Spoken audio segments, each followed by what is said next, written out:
10% deri në 30% e popullsisë vuan nga fryerja e barkut.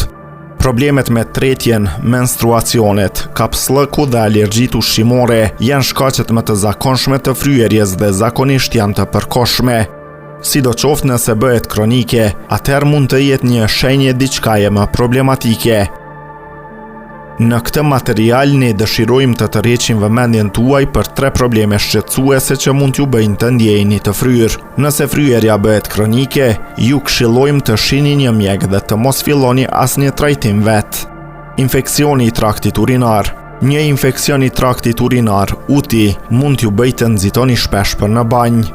Ndonjëherë madje mund të bëjë që personi të ndjehet sikur duhet të përdor përsëri banjën menjëherë pasi të ketë përfunduar. Mund të ndjehet si presion në bark, dhimbje ose fryerje. Ju gjithashtu mund të përjetoni ethe, të dridhura, të përzjera dhe të vjella. Gjakderdhja gjithashtu mund të shkaktohet nga infeksione të rënda në veshka.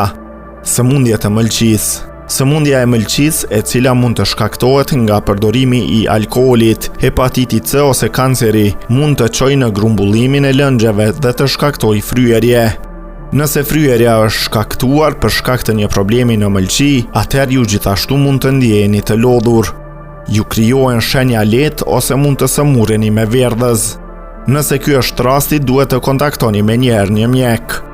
Sëmundja inflamatore e zorrëve është një gjendje inflamatore që prek kryesisht zorrën e trashë dhe zorrën e hollë.